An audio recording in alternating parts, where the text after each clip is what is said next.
Hello there. What's going on, everyone? Today I'm going to be building a Super Star Destroyer fleet and asking the question, is the Super Star Destroyer still good? Of course it is. It's not even a question that needs to be asked, but I'm going to do it anyway because Armada 1.5, it's not even really a 1.5, it's more like a 1.2. Only a handful of rules were changed, but some that were kind of significant.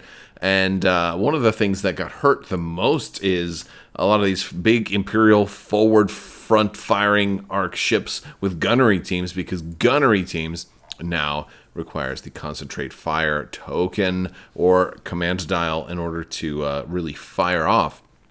And I'm going to be using the Star Destroyer Assault prototype in today's build. If you guys are new here, be sure to click that subscribe button and leave a comment. That will automatically enter you to win the $25 Amazon gift card that's running right now. It's as simple as that. And the main problem in question here is gunnery team. And I'm using Ryan Kingston's fleet builder, by the way, today. I'll put a link in the video description. Also, while you're there, check out the other links in the video description. There's lots of links to help support the channel. If you want to hop in my Discord, join the community there, ask some questions, talk, share your thoughts with everybody. Also, links to Crabbok.com, or also my merch store at Teespring, where we've got a lot of masks and socks and shirts and all kinds of really cool stuff. Check that out as well. So, what are we talking about? Gunnery team, concentrate fire. It has to be present in order for you to do your second attack. This especially hurt the SSD because while huge ships can make 3 attacks, the SSD now is only going to be able to get 2 attacks out of any given arc. So while we still can make 3 attacks, only 2 of them are going to be able to come out of the same arc. So that if you want to get that big front shot, it's going to be harder now because you're only going to get 2. Now, I don't think this is particularly a problem because even in the past when I would run gunnery team, it was very seldom that my opponent would ever put 3 ships or more in my front arc. They would always be kind of split up. And if my opponent wants to be more encouraged now to leave his entire fleet in my front arc, I will have zero problem with that. Absolutely. So I feel like maybe this will lure people into a false sense of security, thinking, oh, the SSD is weaker now. No, not at all. I would be happy to just take 2 shots out of the front arc and then maybe 1 out of the side or something like that, because I'm sure I'll have you a little bit messed up. So I'm going to do a build today that kind of deals with this. Now, one of the things that I think is worth noting is I personally don't feel impacted by this change that much, not only because I usually don't have an entire fleet in my front arc, but also because of the fact that I'm almost always wanting to run the Concentrate Fire command. It's my favorite command, and a lot of people, most people that I talk to, love to run Navigation Command all the time because it allows them to, turn their ships all kinds of crazy ways. I'm like, no, I just want to point at you, fly at you. I don't want to have to turn. I want to know where you're going to go, and I want to point that way from the get-go. And I mean, obviously, navigation commands are important, but I love not being reliant upon those, especially in the era of raid tokens making a comeback. I think with the Clone Wars coming out and people like Count Dooku are out there, you're like, wow, you're going to really potentially slow me down on my ability to do some of this crazy stuff. So now all of a sudden, maybe I can't nav all that much. Well, you know what? We're going to go with the most awesome commander ever, and that's Moff Jerjerrod, at least for the SSD. Jerjerrod is going to allow me to just take a damage and change that first yaw value to 2, which if I'm going speed 1 most of the game, which I'm probably doing anyway, that's going to give me a super awesome turn on my Star Destroyer, no matter what. Not command dependent. Now I am absolutely free to do other commands, like maybe I want to do engineering, but no, of course not. Maybe I want to do squadron. No, I'm not putting any squadrons in this build. That's right, folks.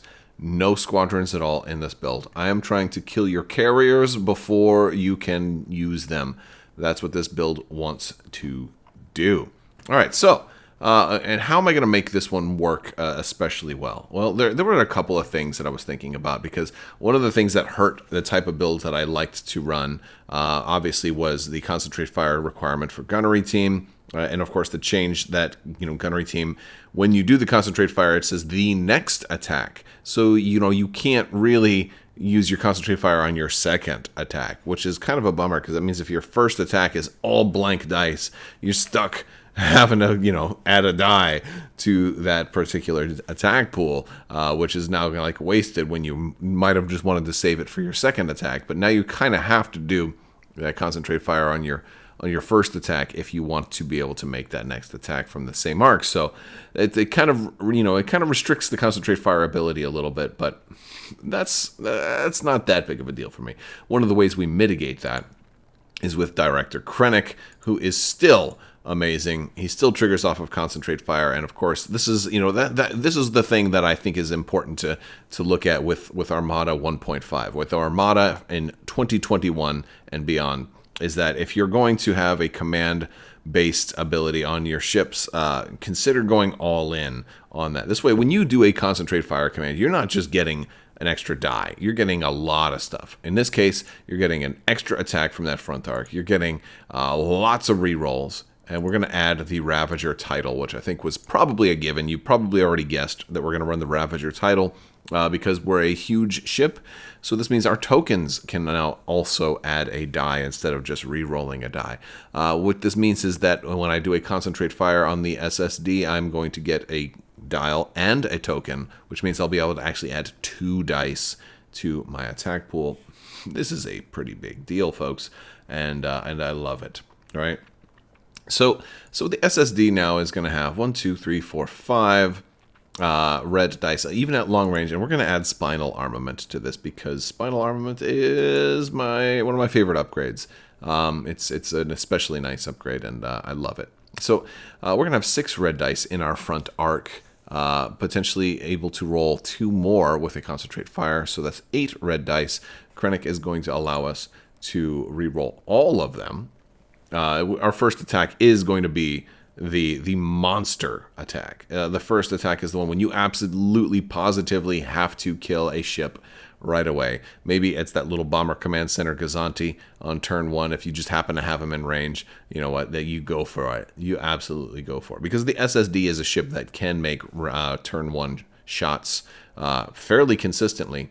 Especially if you add my second favorite crew member for the SSD is Admiral Ozil. Admiral Ozil is going to let you do a speed 1 move at the start of the first round.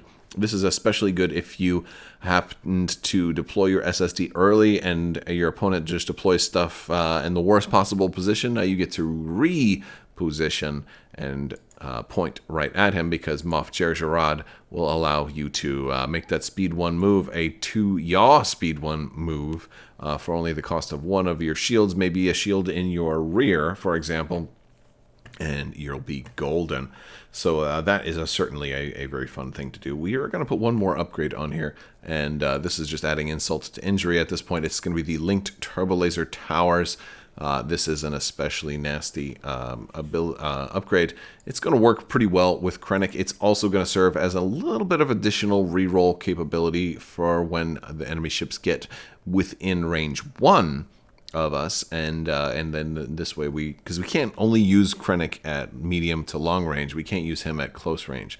So if we want some reroll ability at close range, we're going to have that with the linked turbo laser towers, and that's going to be everything that we put on the SSD. Now that's already putting us over 300 points, so we don't have a whole lot of points left over. Now you may have heard me mention, hey, no squadrons, right? Yes, of course. So we're not going to add any squadrons. I am going to add a flotilla, because, hey, Gozantis are awesome. And what I want this one to do is, a lot of times people run one flotilla with CommsNet. This one's going to run repair crews.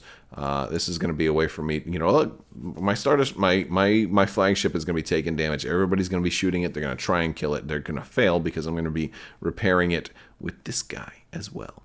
So I don't have to run engineering, right?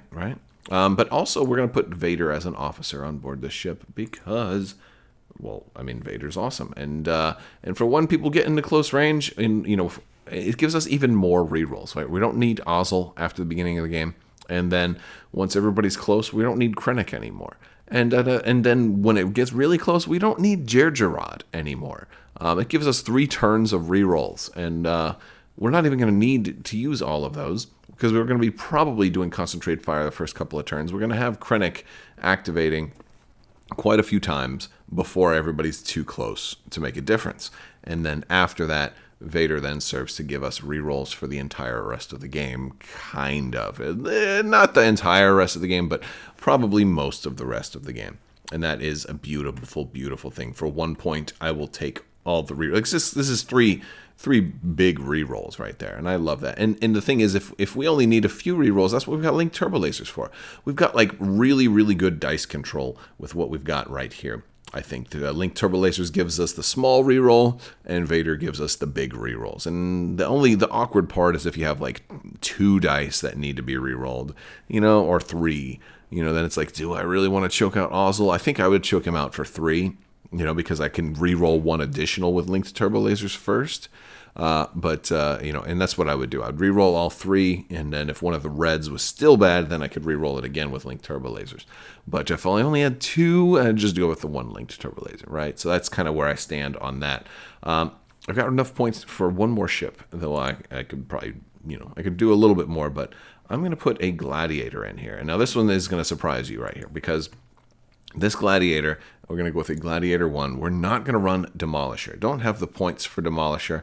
And if you notice, I'm really trying to conserve points because I also only have 2 officers on the SSD. I know it might seem like blasphemy not to run damage control officer on there. I understand. That's just going to help us pick who we try and kill first. If they have a ship that's got, some nasty crits, we just kill that ship first. It's okay. We're going to kill everybody. We're going to kill their whole fleet very, very quickly. Don't worry about that.